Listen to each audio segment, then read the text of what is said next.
In huge entertainment news, MrBeast is either killing the old school mainstream model or he has forced his way in. Because you know how for the longest time people would say like, why doesn't like a Netflix just throw the money bags at him and have him make something for the platform? Like he's getting more views than the Super Bowl. Well, we've seen online creators get those swings. Odd Ones Out, of course, had a Netflix series. More recently, we learned that Jake Paul and Mike Tyson will live stream their fight on Netflix. But the big news we got today is it's not only Netflix in this game, with MrBeast announcing the massive news that he is bringing a new game show to Amazon's Prime Video. And the stakes are as big and ridiculous as a MrBeast video. He's calling it Beast Games, he's hosting it himself, and he also explained it's going to be the largest game show in history. Over 1,000 contestants, $5 million prize, and many other world records. So just absolutely insane numbers. It also makes me wonder, like, how much is this whole deal? You know, you had MrBeast saying, my goal is to make the greatest show possible and prove YouTubers and creators can succeed on other platforms. And noting specifically, Amazon gave me the creative control I need to try and make it happen. I hope to make the YouTube community proud. You know, that pressure that he's feeling, that is on him right now. He actually talked about it more on the Colin and Samir show, noting that he views this as something that won't change the game just for him, but also the space as a whole. Obviously, if this show doesn't do well, then it's like, oh, he's just,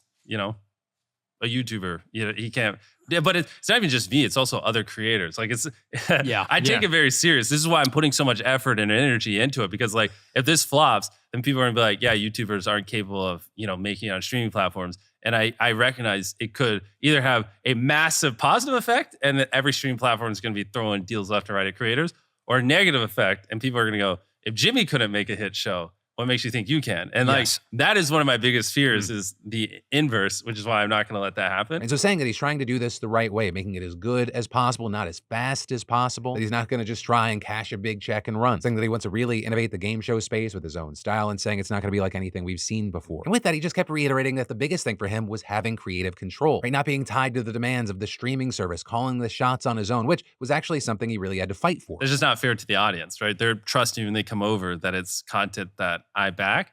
And like, I just don't care what some exec says is good content. Like I literally couldn't care less. And as far as how he hopes this impacts other creators, you had him saying, hopefully it ends up crushing and then people can go like, look, they trusted Jimmy and look what he delivered. Trust me. So absolutely huge news, and I wish him the most success with this. Because, well, obviously, this is big for him. I do agree with the idea that this could be huge for the space. A moment in time where there is an even bigger shift towards the idea that these other companies, they are the lucky ones. They are the ones smart enough to make the smart move to bring in an online creator. And not the other way around that, wow, that YouTuber or that TikToker, how the hell did they get that deal? They're so lucky. But also, not to throw extra pressure onto the situation, right? MrBeast is an outlier creator, and if somehow this ended up being a shit show, a failure of some sort, if we're being honest, it would likely close the door on the sort of thinking to bring in online creators, at least with something this big. So, you know, no pressure. Good luck.